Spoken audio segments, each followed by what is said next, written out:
All right, on page 21. I actually normally start this one right after Christmas, and we get to have a good old fun M&M's lab right after we come back from a break. We did something else this year, and it worked out okay. But what we want to talk about is how to learn something about the whole entire population by studying just a part of it. You know, we can't examine the whole population. Furthermore, if I try to answer a question and I collect data, do I know the shape of that distribution? Do I know that it will be unimodal and symmetric and somewhat normally distributed? No. And you know that all year long, I've just kind of swept that little condition under the rug, and we've just made a huge assumption all the time that we can use z-scores and we can do norm CDFs. So we've made a huge assumption that we're dealing with a normal model, and we don't have proof that we actually are. Well, now we're going to start down the road of learning how to make sure and how to have insurance or whatever that we are actually dealing with a normal model. We're going to do that today with the lab. So what we're going to do is display a distribution of samples, and a distribution meaning a shape, and it's going to be made out of all of your little samples. So today you're going to get 50 M&Ms, and you're going to find the proportion of them that are blue. Besides just learning about this lesson, there are two key things that I want to also have you start paying really close attention to. It is very important that we start paying attention to population versus sample. When we describe something or we're talking about numbers, you need to know if those numbers are for the population or if those numbers are for a sample. And then we also are going to be very careful and talk about the notation of population and sample. Okay? So it's really important that we also, in fact, knowing the difference between population and sample is so important that they each have their own separate types of variables. Okay, and so that's one of the first things we're going to talk about. Let's go ahead and go on down here. We're going to end up with a normal model, and we'll talk about that later. And we would expect it to be centered around what the M&M company claims. And so the first thing I want to do is define this letter P. P, for what we're going to do today, is the proportion of all M&Ms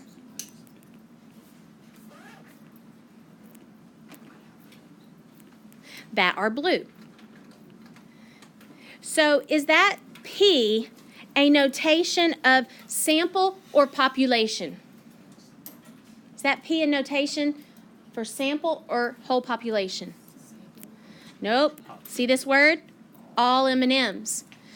P is going to be the proportion of all M&Ms. So that's what's coming off the assembly line, what they are making. Now, P hat is going to be the proportion of your sample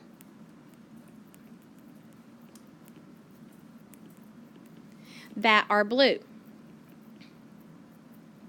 M&Ms. Now, so today, you're going to get 50 M&Ms, and that's the size of your sample. And then you're going to count the proportion. So you will all get your own P hat, your own sample results, which, unfortunately, what we end up having in this distribution, see, it's different P hats. Now, if the M&M's company says that they put out 20% blue M&Ms, where do you think your samples are going to fall?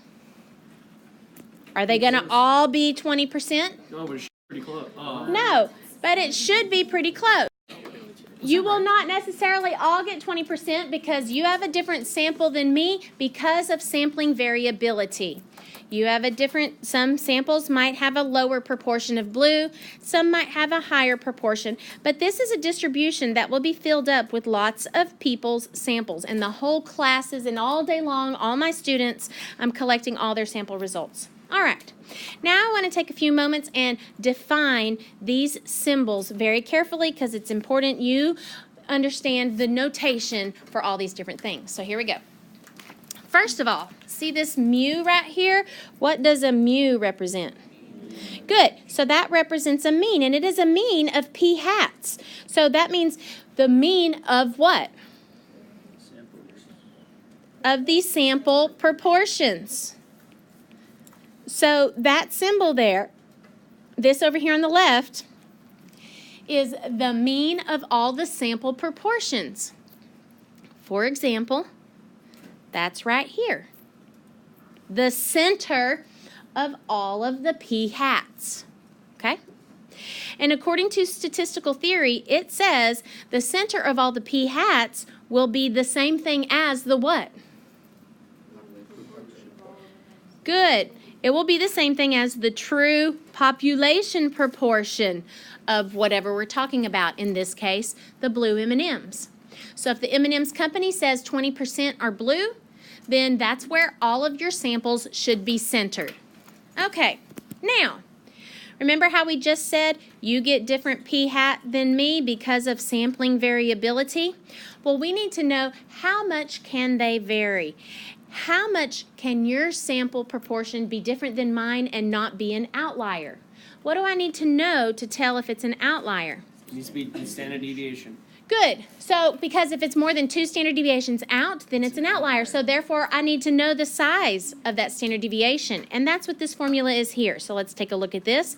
That is a lowercase sigma. That lowercase sigma stands for the standard deviation.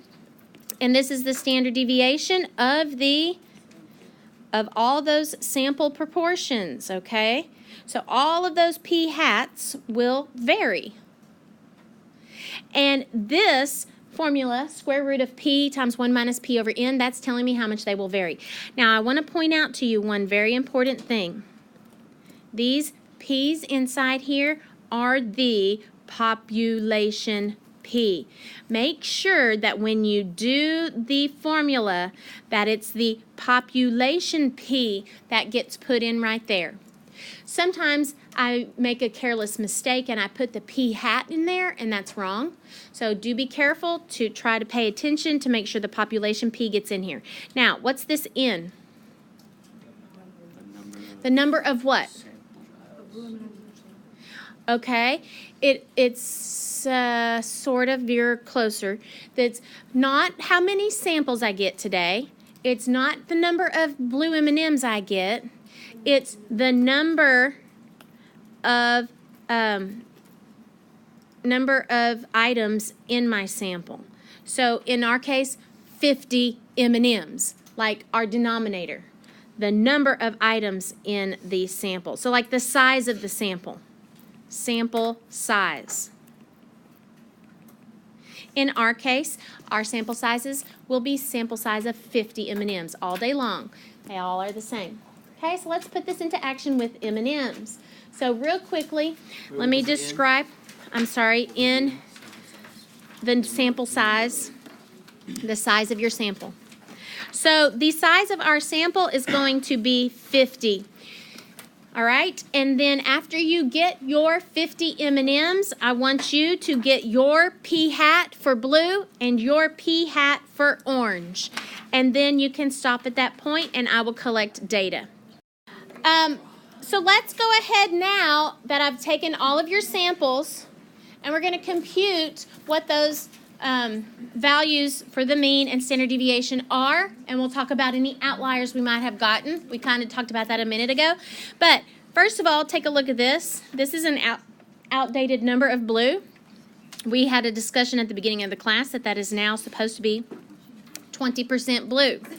So down here, that means that the center of all of our samples should be the proportion that the whole entire M&M's company puts out, and that is 20%. But now let's figure out how much our samples are allowed to vary. So that's the standard deviation of our samples. So all of our little samples can be different from each other. Let's see how much different. So I'm going to use the formula. I'm going to square root. What is the value for p that I put in here? 0.2. If the value for p is 0.2, what's 1 minus p? 0.8. And what's the size of our samples that we took? 50. So that number computes to be 0.0567. So because I needed to make it simple on the charts that we looked at earlier, I rounded that to about a 6% standard deviation, by the way, so that my lines could be nice and simple. Okay? So, and then since orange is also 20%, its numbers will be the same. So because of that, we found, let's just kind of draw ourselves a quick little normal model here. It's supposed to be centered at 0.2. How many is 2 standard deviations up?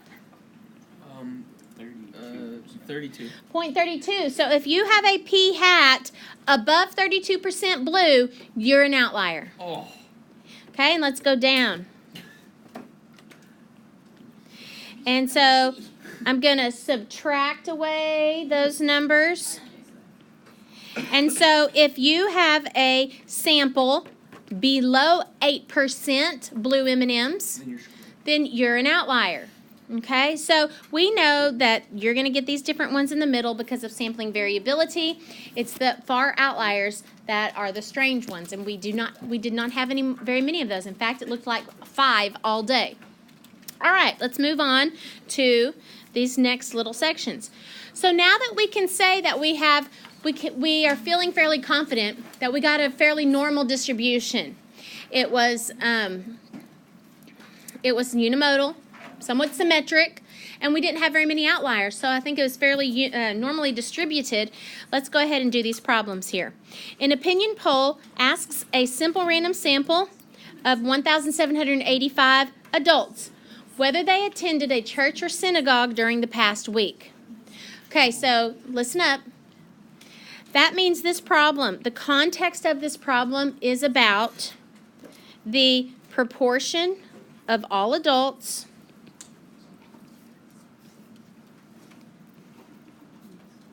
and this is about the ones who did not attend. Who did not attend a church or synagogue last week. Okay, so let's collect all of our information that we know from this. We know that the sample size that is going to be collected is 1,000. That's a simple random sample of 1,785 adults. We know, we are told that it says, suppose 60% of the adult population did not attend. So does that 60% apply to a sample or to the whole population?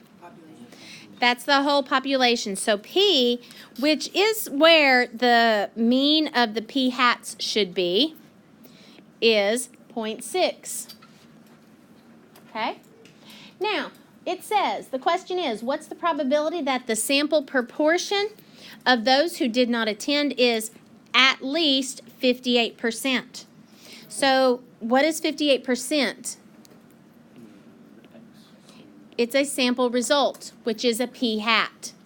Okay, so do you see how it's important that we start notating all of these things correctly? So p hat is a sample result of 0.58. And so you do not have to draw this normal model, but essentially here's what's happening. We have a p hat at 0.58, and we want to know the probability it's at least that much. Which direction do I shade if it's at least that much? To the right. So this is the area that I want to know. Okay, in order to do this problem, now what do? I got a norm CDF, so I got to get a z-score first. So z minus the mean over x standard deviation. X minus the mean over the standard deviation, but we do not have x's yet anymore. We have p hats. So here is how this goes now. You ready? P hat minus the p over the standard deviation of p hats. So it's, look here, That's a little. p hats minus the p over the standard deviation of p hats. Okay? Now, I've drilled the other formula into you enough. I've drilled the other formula into you enough that this should start making sense.